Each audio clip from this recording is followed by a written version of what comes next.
Assalamualaikum warahmatullahi wabarakatuh. Perkenalkan, nama saya Riko Dimas. Saya akan menyampaikan atau membacakan materi tentang nilai indeks atau angka indeks. Masuk ke materi indeks atau angka indeks.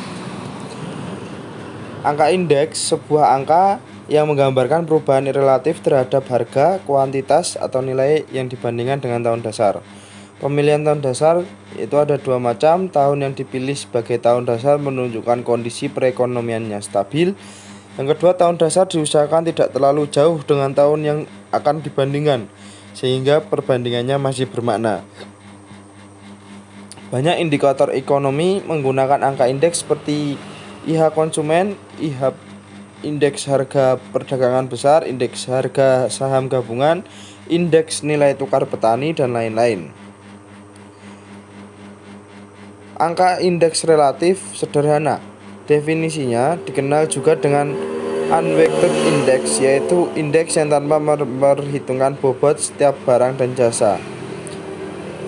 Angka indeks harga relatif sederhana menunjukkan perkembangan harga relatif suatu barang dan jasa pada tahun berjalan dengan tahun dasar, tanpa memberikan bobot terhadap kepentingan barang dan jasa.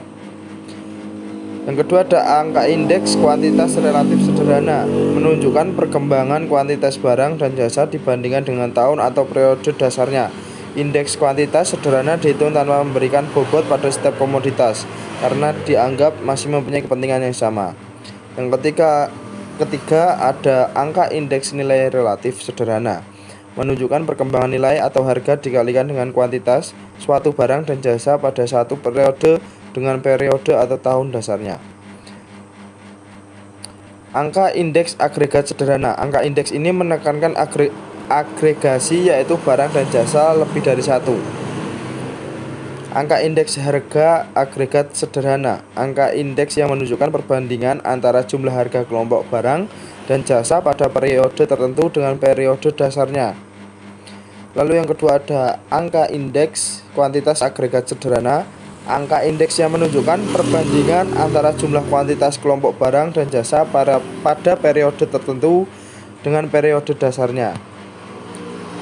Yang ketiga ada indeks nilai agregat relatif sederhana. Indeks nilai agregat relatif sederhana menunjukkan perkembangan nilai harga dikalikan dengan kuantitas kelompok barang dan jasa pada suatu periode dengan periode atau tahun dasarnya. Indeks tertimbang memberikan bobot yang berbeda terhadap setiap komponen. Mengapa harus diberikan bobot yang berbeda? Karena pada dasarnya setiap barang dan jasa mempunyai tingkat utilitas atau manfaat dan kepentingan yang berbeda. Angka indeks tertimbang. Yang pertama ada formula Less-Peyres. Mengembangkan metode ini untuk abad 18 akhir untuk menentukan sebuah indeks tertimbang dengan menggunakan bobot sebagai penimbang adalah periode dasar. Yang kedua ada formula Paasche, menggunakan bobot tahun berjalan dan bukan tahun dasar sebagai bobot. Yang ketiga ada formula Fisher. Fisher mencoba memperbaiki formula Less-Peyres dan Paasche.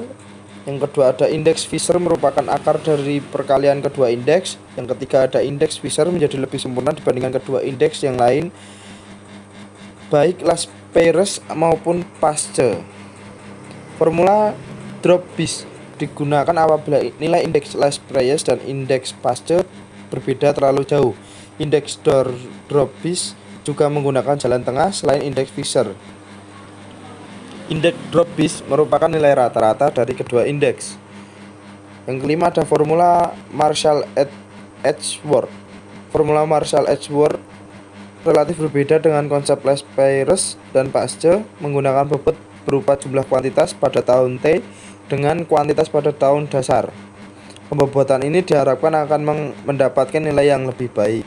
Yang keenam ada formula Walsh, menggunakan pembobot berupa akar dari perkalian kuantitas tahun berjalan dengan kuantitas tahun dasar. Macam-macam angka indeks. Yang pertama indeks harga konsumen, indeks harga perdagangan besar, indeks nilai tukar petani, indeks produktivitas. Masalah dalam penyusunan angka indeks.